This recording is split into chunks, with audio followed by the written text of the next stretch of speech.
Should you clean your cymbals, or leave them untouched in hopes of keeping that raw, natural sound? In this video, I'll debunk some common myths about polishing cymbals and share my personal take on why keeping them clean might not affect the sound as much as you think, based on my experience. Stick around to find out what might work best for your setup and style. Hey, developing beatmasters, welcome back to the channel. Don't forget to like and subscribe if you haven't already. Today's topic is one of the most debated questions among drummers. Should you polish your cymbals?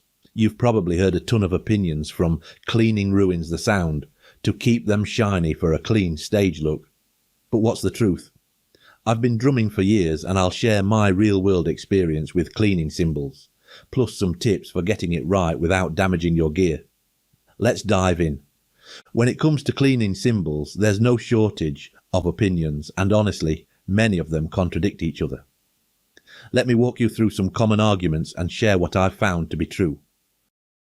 Common opinions about cleaning cymbals. Cleaning changes the sound of your cymbals. Many drummers claim that cymbals lose their original tone after cleaning. Personally, I've never noticed a significant difference. If anything, the idea that cleaning affects the sound is more psychological than practical reality-based. It depends on the look you're going for. This one I can agree with. If you're in a band with a polished stage presence, shiny cymbals can complement the overall aesthetic. On the other hand, if you're in a grungier or funkier band, the raw, unpolished look might fit better. But in all honesty, I have always been more concerned with the sound than I have the look of a cymbal. Dirty cymbals sound better. Some say that the build-up of dirt and oils dulls the eyes, giving cymbals a warmer sound. In my experience, I've actually noticed the opposite after cleaning. Any dullness I initially perceived was purely psychological. The sound quickly felt just as vibrant as before. My personal take on cleaning cymbals. I've always kept a clean kit and cymbals. Every 3 to 6 months I'd strip down my entire kit, cleaning every piece of chrome and giving my cymbals a good polish, as I mentioned in the Kickstart toolkit. For cleaning, I've used products like Brasso or Brilliantine, despite warnings against harsh abrasives. Here's the thing, I've never had an issue. My cymbals have always sounded great to me. I played Zildjian cymbals, which were high-quality cymbals. I cleaned and polished them often, and they always sounded great. When cleaning, I found that using a soft cloth to apply and polish works best. Just be sure to remove the product quickly to avoid it drying into the cymbal grooves.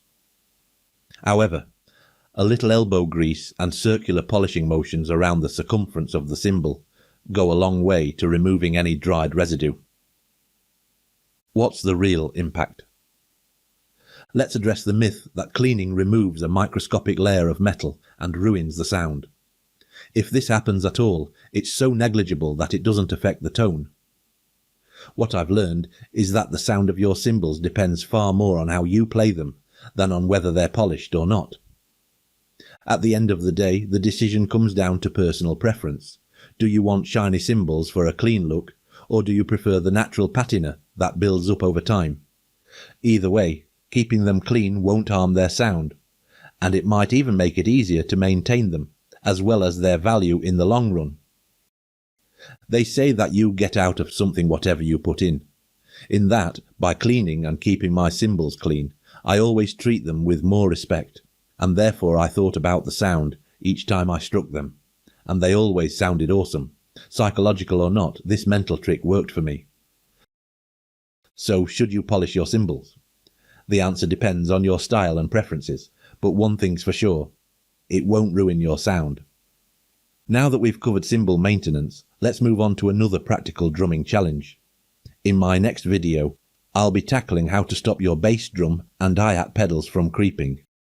If you've ever struggled with your pedals sliding away mid-song, you won't want to miss this one.